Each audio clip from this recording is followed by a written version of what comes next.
Hello everyone, welcome back. Last episode we kind of got ourselves into this little mine thing, and we're just going to start. We're just going to continue with that actually, not start.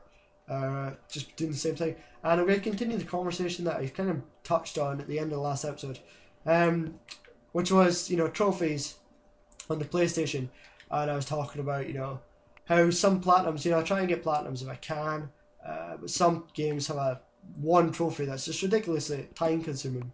So I won't get it. I'll try it, but I won't get it. And I was trying to think of examples. I came up with Final Fantasy 13. And just at the end, I thought of Ratchet and Clank 1. Now, it had a trophy in it to get 1,000,000 bolts. Which in the other Ratchet and Clanks 2 and 3, fine, easy as hell. Ratchet and Clank 1 though, really hard because it basically counted one bolt as one bolt. Some of them maybe 5, but it takes ages to get any substantial amount of number of bolts up. I played through that entire game. I've played through the whole thing 3 times, and I think I'm only like 400,000, and that's not buying anything. I'm not, I've got all the weapons, except all the expensive ones. I haven't even bought those. Then there's a trophy to buy the Rhino, which costs 1,000,000 bolts, and in fact, no, I think it costs 100,000. And then a trophy to buy all the gold guns, which require you to have all the gold bolts and the gun and a bunch of money, which is I've got all the gold bolts and such. It's just money. Now I look up videos normally. I reach the point where I just look up videos on how to do it, and the only videos that tell you how to get 1,000,000 bolts without just doing it 1,000,000 times they're all glitches and such.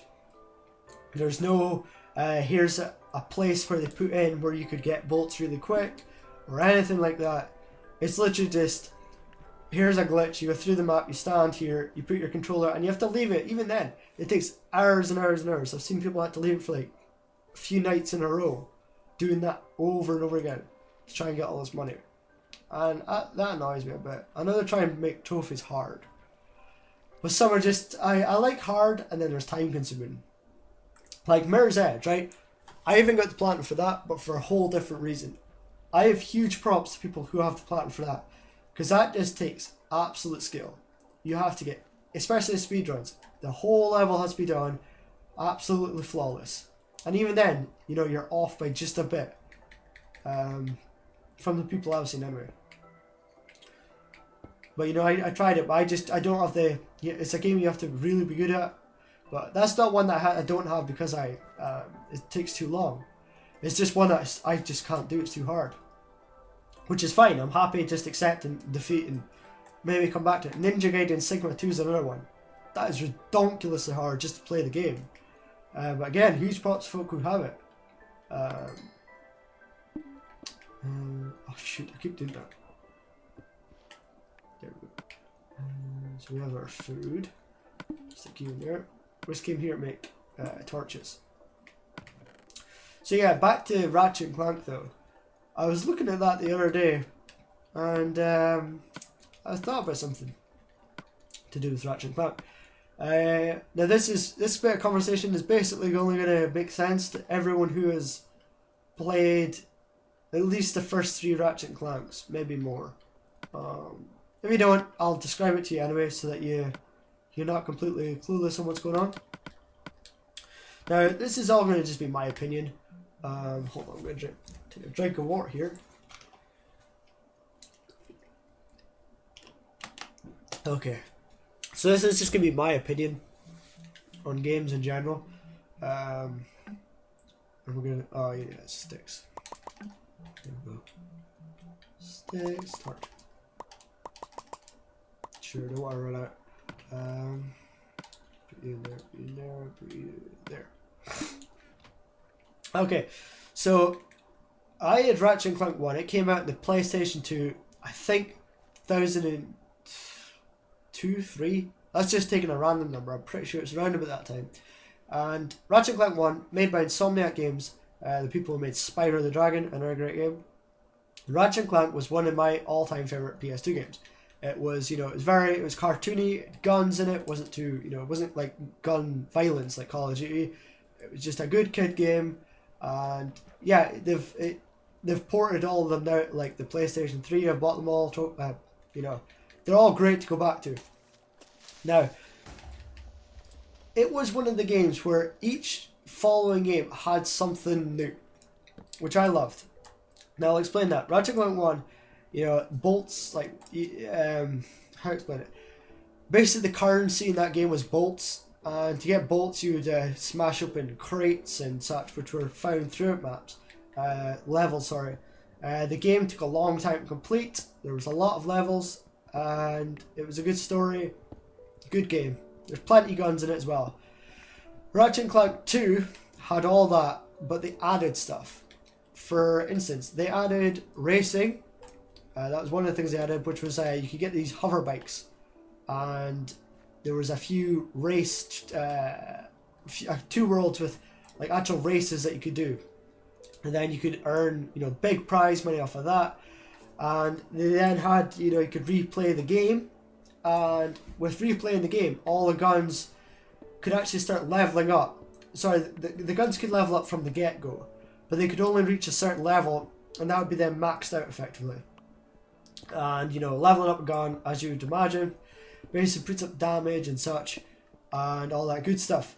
And you could eventually level up, it would reach a point, that's it. Then you could play through the game again, and this would add a few things. One thing it would add is you could then buy the weapon again effectively for a lot more money, but it would be a lot stronger, and you could level up even further, so it become even more stronger basically. And the story was just the same, and also allowed for, you could get bolts a lot faster. And the way they did that is, if you killed an enemy, you then got ×2 bolts on everything. And if you killed another enemy, you got ×3, and this went right up to ×20, and this would only go down if you got hit. So if you were good at the game, or played it a lot, or just didn't get hit, you could get up to ×20 really fast, and all the bolts you then got were all ×20. Sorry, headphone users. Yeah, we're all ×20, which made it very easy to get money. They actually had, they also have tournaments, which basically had, there was 2 worlds with tournaments. Same sort of thing as a hoverbike thing. You go in, and it's an arena thing, a few rounds, and that was it. Big prize money at the end, good guns that you could win from them. They had a lot more guns as well. And yeah, and they also allowed, if you had a Ratchet & Clank 1 save, it would give you the guns from Ratchet & Clank, the guns from Ratchet & Clank 1 for free. They would just give you those. You could buy them anyway as well. But if you had a Ratchet & Clank 1 save, you got them all for free. I think you actually had to have them bought. You had to buy them in Ratchet & Clank 1, I think, for you to get them free in Ratchet & Clank 2. And then Ratchet & Clank 3, they added more stuff. They then had, you know, you could find actual trophies of the characters. And finding those gave you, I can't remember what they gave you. Gave you something. But again, they had more worlds, new guns, the same thing if you had Ratchet & Clank 1 and 2 save data, you got them guns. You know, they always added new stuff. Now you might be wondering, I've ranted on for Ratchet & Clank 1, 2, 3 a long time here. Where is this all headed? I'll tell you where this is headed. Ratchet & Clank 1 was successful, but it wasn't unbelievably successful. But the thing that Ratchet & Clank 1, that I think a lot of games don't have nowadays, is that there was always something extra added into the game. The next game always brought what's new, and you could list off a bunch of stuff like I've just done. There was plenty new to add, and now I'll tell you the Ratchet & Clank game that they have now. Type of games they have now. The most recent one was called Into the Nexus. Now, the Ratchet & Clank games went on with the PS2. They had Ratchet Gladiator, which again was brand new. That based around you were stuck in this coliseum, and you had to. They were basically Ratchet had a kind of necklace that would explode if you didn't do the challenges and such. So that was the premise of that game. But they had loads of guns in that one. They had like 15, but they could all level up and be upgraded, and eventually get to level 99, which was unbelievably good. And yeah, but their newest game, Into the Nexus, right? A lot of their games have been head into this, but they've obviously changed up actors and they've made it look a bit more high definition-y. This game has 6 guns. 6 guns. All these guns could level up to level 6. And these aren't all pure hard facts, it's just what I can remember. So 6 guns, they could get to level 6. And that was your lot. There was no... fudgy's behind me. Damn it. I really should be... Oh, shoot. I haven't slept in my bed. God damn it. I haven't slept in my bed. Which means my save point... Oh my gosh. This is potentially problematic. I'm just going to keep speaking out of it. Yeah, they didn't add anything new. They just started taking away stuff. There was no more hoverbike challenges. There was no more arena challenges. They had like what? There was no more replay value. There was really nothing. And the story as well. I think they had like 5 worlds or something. It was really short. And it makes me think, you know, other game series nowadays, is there that much that they add? And a big one that I thought of was the Call of Duty series. And, you know, it always seems to be the same sort of story. We found a house, lovely. Always the same sort of deal. Story X amount long. Take stuff from last game, stick them in the next game, maybe change 1 or 2 things. And that's it. Sell it for more than what the last one sold for. And yet loads of people buy it. Including me. I'm not saying I don't, but including me. But I was just trying to think about, there's not that many games now that are like, everything's different. All this stuff's new. But yeah. So that's it, rant over.